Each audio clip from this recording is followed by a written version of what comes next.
Start. मराठीचे लक्ष लोकहिताकडे हवे। मराठीला काळाचा आवाज ओळखता यायला हवा, कारण वर्तमानातील बाजारपेठ केवळ ज्ञानाला मोजत नाही, ती व्यवहार आणि गरज यांचा विचार करते आणि त्यामुळे बाजारपेठेत हवे ते देणारे लोक भाषेला धरून पाय रोवत आहेत।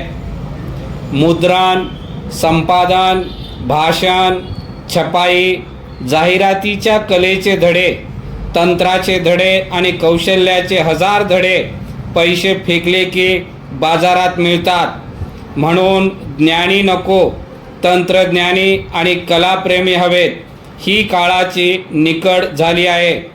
त्यामुळे शिक्षण संस्थांना ही अशी दृष्टी यापुढे अवलंबावी लागेल, अन्यथा मराठीचे भाषा म्हणून तसेच मराठीचे साहित्य म्हणून केवळ शिकविणे आणि शिकणे उद्याच्या काळासाठी खडकावरची पेरणी ठरण्याची भीती अनाठायी वाटू नये। परिच्छेद।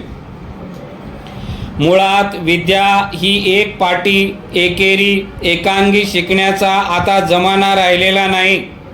मराठीला नवे मार्ग ओळखता आले पाहिजेत। म्हणूनच उपयोजित यासारखे क्षेत्र मराठीत आनंद उत्पन्न आणि उत्पन्न नक्की ठरू शकते।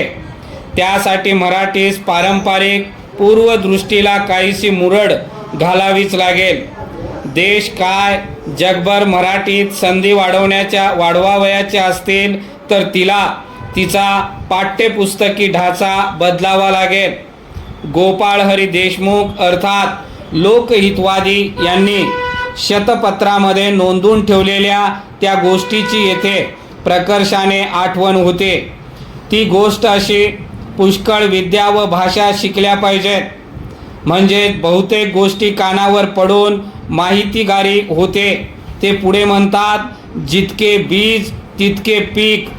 मराठी ही बहुपेडी आहे, तिला असंख्य पैलू आहेत, फक्त आपण पैलू पाडायला काहीसे कमी तर पडत नाही ना, एवढा काय तो मुद्दा आहे।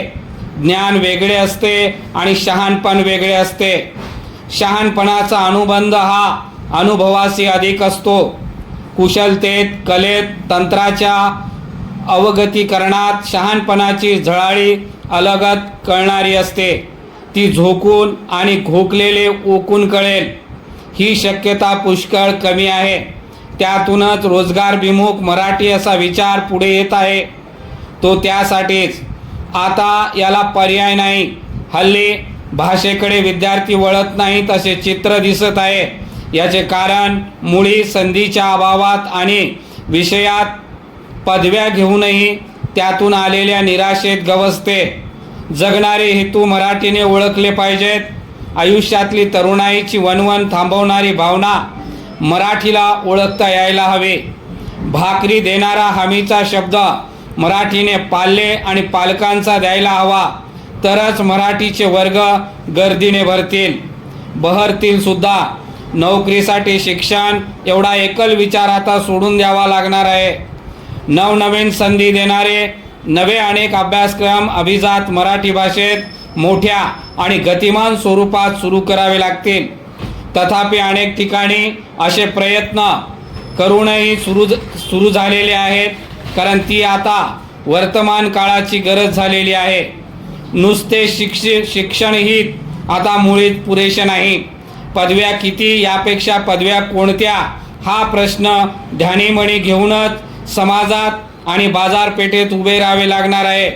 मराठीचे शिक्षणही आज स्वाभाविकच या पद्धतीने देता यायला हवे, कारण अशा या मराठी भाषा परिवर्तनाची आज आवश्यकता आहे।